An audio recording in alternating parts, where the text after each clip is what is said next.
السلام علیکم ورحمۃ اللہ وبرکاتہ نحمده ونصلی علی رسولہ الکریم اما بعد۔ آج کا سبق سن لیجئے۔ آج کے سبق کی سرخی ہے پیارے اللہ سے محبت کیجئے، پارٹ نمبر 38۔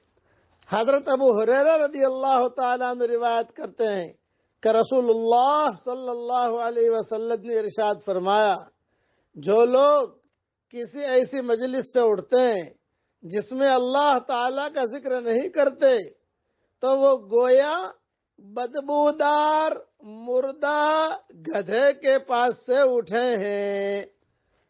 بتاؤ کتنی بڑی نحوست ہے کہ مجلس میں بیٹھے اور اللہ کا ذکر نہیں کیا، کیسے ہیں؟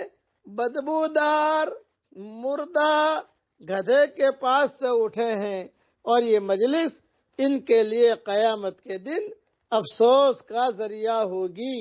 ابو داؤد میں یہ حدیث ہے۔ افسوس کا ذریعہ اس لیے ہوگی کہ مجلس میں عموماً کوئی فضول بات ہو ہی جاتی ہے جو پکڑ کا سبب بن سکتی ہے، البتہ اس میں اگر اللہ تعالی کا ذکر کر لیا جائے تو اس کی وجہ سے پکڑ سے بچاؤ ہو جائے گا۔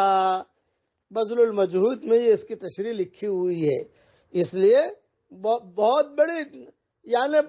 بڑی دھمکی ہے کہ کسی مجلس سے اٹھو اللہ کا ذکر نہ کرو تو گویا بدبودار مردہ گدھے کے پاس سے اٹھے ہیں، اور یہ مجلس ان کے لیے قیامت کے دن افسوس کا ذریعہ ہوگی۔ اس لیے اپنی مجلسوں کو پاک کیجئے، اپنے خیالات کو پاک کیجئے، اپنی زبانوں کو پاک کیجئے اور اپنے سوچ کو پاک کیجئے۔ ہماری سوچیں بھی اللہ کے یہاں ریکارڈ ہو رہی ہیں، یہ ذہن میں رکھیے۔ اللہ تعالی ہر چیز کو جانتا ہے، اس لیے اللہ کا ذکر کیجئے، اللہ سے دوستی کیجئے، اللہ سے دوستی کیجئے۔ مسلمان کبھی غافل نہیں ہونا چاہیے، یہ یاد رکھنا۔ اللہ تعالی ہم سب سے راضی ہو جائے۔ اب پڑھ لیجئے میرے ساتھ، ربنا اغفر لنا ذنوبنا واسرافنا فی امرنا وثبت اقدامنا وانصرنا علی القوم الکافرین۔ یہ دعا پڑھتے رہیے، قرآن شریف کی یہ دعا ہے۔ اللہ تعالیٰ یہ دعا ہم سب کے لیے قبول فرمائے، آمین۔ پھر سے ایک مرتبہ پڑھ لو، ربنا اغفر لنا ذنوبنا واسرافنا فی امرنا وثبت اقدامنا